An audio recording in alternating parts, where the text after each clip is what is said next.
दोस्तों, ये कहानी है एक ऐसे शख्स की जिसके मुताबिक सच्चे से सच्चे प्यार की वैलिडिटी सिर्फ 3 साल तक होती है, उसके बाद बवाल शुरू हो जाता है। ये कैसा बवाल था, आइए जानते हैं हमारी इस वीडियो में।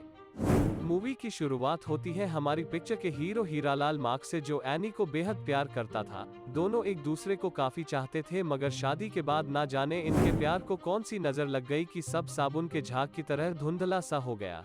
जो चीजें इन्हें एक दूसरे की पसंद थी, अब वो इनकी लड़ाई का मुद्दा बन चुका था। ऐसे में रोज रोज की हाय हाय कीच कीच से तंग आकर इन लोगों ने डिवोर्स लेने का फैसला किया और इसके लिए ये दोनों कोर्ट पहुंच गए।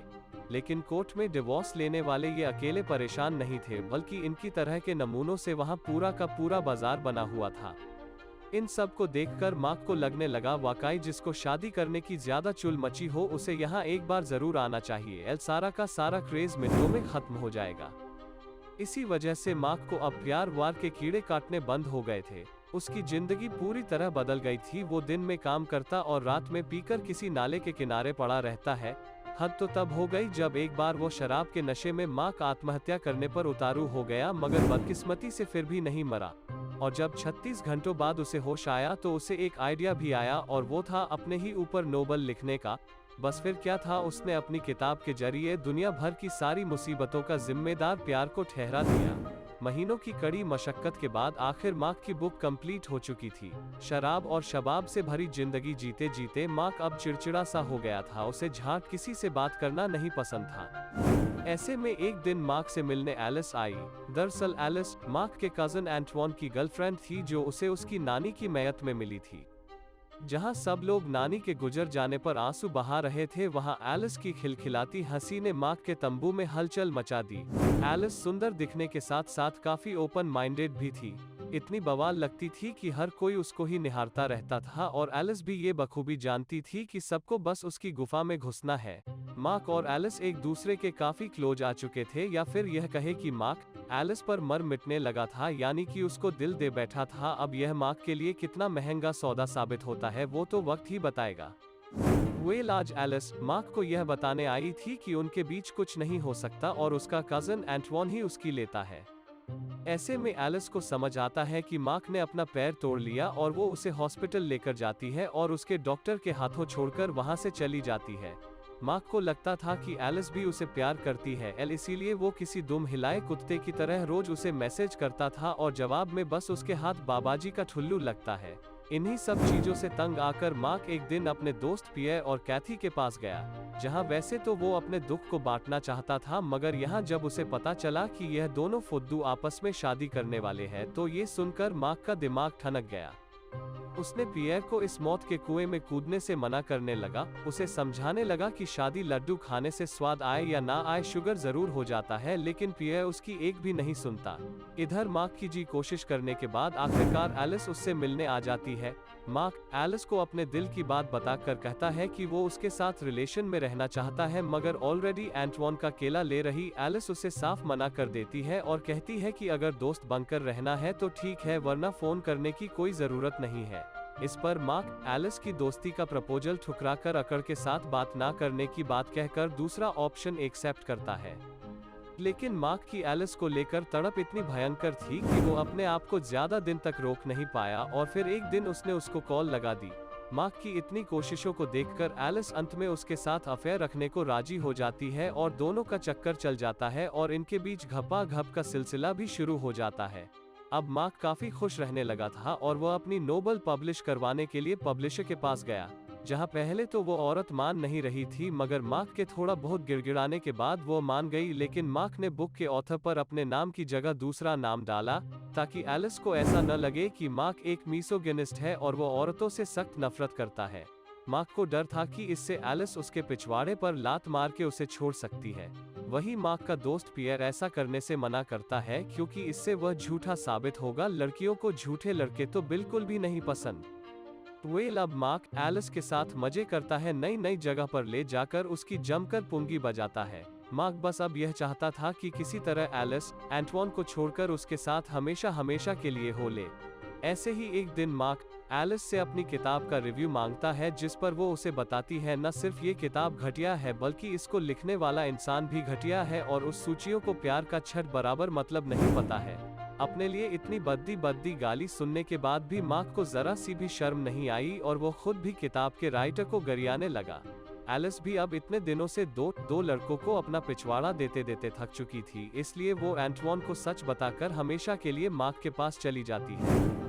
मार्क की तो मानो लॉटरी लग गई थी, वो दोनों एक दूसरे से बेहद प्यार करने लगे थे और यहीं पर मार्क के ऊपर मुसीबत का पहाड़ तब टूट पड़ता है जब उसे मालूम पड़ता कि उसकी किताब हिट हो चुकी है और लोग अब राइटर से मिलना चाहते हैं, उसका ऑटोग्राफ लेना चाहते हैं। मगर बेचारा मार्क चाहकर भी ऐसा नहीं कर सकता था, वरना एलिस के सामने उसका झूठ सामने आ जाता।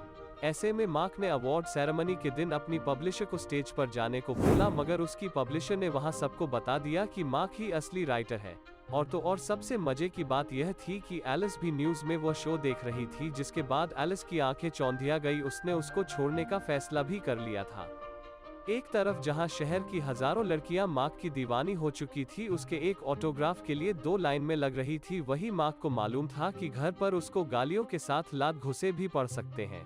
वेल हुआ भी कुछ ऐसा ही। एलिस ने पहले मार्क का स्वागत संस्कृत श्लोकों से किया और उसके बाद जाते जाते उसे यह भी कहा कि कोई लड़की उससे 3 साल के लिए भी प्यार नहीं कर सकती।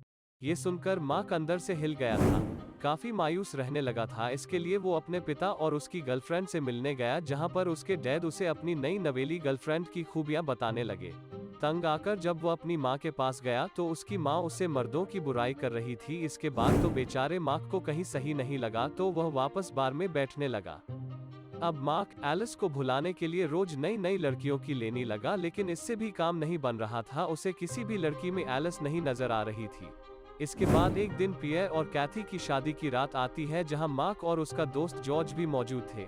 दोनों पियर और कैथी के प्यार भरे भाषण को सुनकर बोर हो रहे थे, क्योंकि उन्हें कुछ ऐसा पता था जो बेचारे पियर को मालूम तक नहीं था।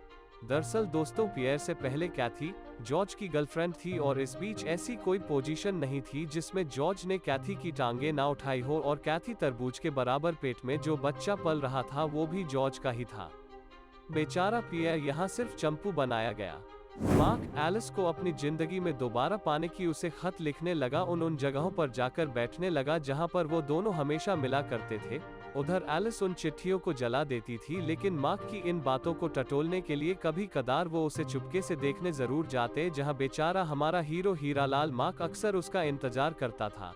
एक दिन मार्क की मशहूर किताब को उसे एक शो में बुलाया गया, जहां पर वो लाइव टीवी पर एलिस को उसकी जिंदगी में वापस आने की गुजारिश करता है और दुनिया को अपने सच्चे प्यार का किस्सा सुनाने लगता है। वेल, जिस राइटर को लोग पागल कहा करते थे, इसे प्यार पर विश्वास नहीं था, आज उसकी यही बातें सुनकर हर कोई हक्का बक्का था। मार्क की इन दर्द भरी बातों को सुनकर एलिस से अब रहा नहीं गया और वो भागकर उसी टीवी शो के ऑफिस में मार्क को लपक कर गले से लगा लेती। लेकिन दोस्तों, यह खुशी ज्यादा देर नहीं रहती, क्योंकि ये सिर्फ और सिर्फ मार्क का एक सपना था जो वह दिन दहाड़े देख रहा था। मार्क प्यार का असली एहसास हो चुका था और वो प्यार सही मायने जानने अलग अलग राइटर्स की एक डॉक्यूमेंट्री तैयार करता है और इसे अपने दोस्त जॉर्ज को दिखाता था। वेल, काम धाम छोड़कर जॉर्ज उसे बताता है कि वो एक गे है और एक आदमी से शादी करना चाहता है। उधर एलिस और मार्क को एक दूसरे से अलग हुए 3 साल हो चुके थे। एलिस को अब एंटवान के साथ रहना उतना रास नहीं आ रहा, बस वो बोरियत भरे दिन जी रही। तभी उसे जॉर्ज की शादी का इनविटेशन आता है, जिसके बाद एलिस एंटवान से माफी मांगकर वहां से 9-2-11 हो गई। इधर मार्क शादी के तमाम आइटम से अपना ध्यान भटका रहा था ताकि वो एलिस के बारे में सोचना बंद कर दे, लेकिन जब वो अजीबोगरीब शादी में सबको चुम्मा चाटी करते देखता तो फिर उसे एलिस की याद आ जाती है। बहरहाल, शादी किस तरह कंप्लीट होती है और उसके बाद मार्क नवविवाहित जोड़े एक सरप्राइज देने को। पियर को लगता है कि जैसे मार्क ने उसकी शादी में नशेबाजी में उल्टा सीधा बक दिया था, वो आज भी कुछ ऐसा करने वाला है। मगर दोस्तों, आज तो कुछ अलग होने वाला था। दरअसल मार्क ने शादी में उस सिंगर को बुलाया जो उसकी महबूबा एलिस का मनपसंद सिंगर था। जैसे ही सिंगर ने गाना शुरू किया, वहां भगवान की एलिस प्रकट हो गई।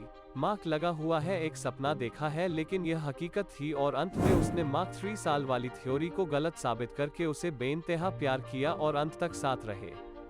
तो दोस्तों, आज के लिए बस इतने ही। अगर आपको हमारी वीडियो पसंद आई हो तो इसे लाइक करें, शेयर करें, जाते जाते हमारे चैनल को सब्सक्राइब करना बिल्कुल ना भूले। धन्यवाद।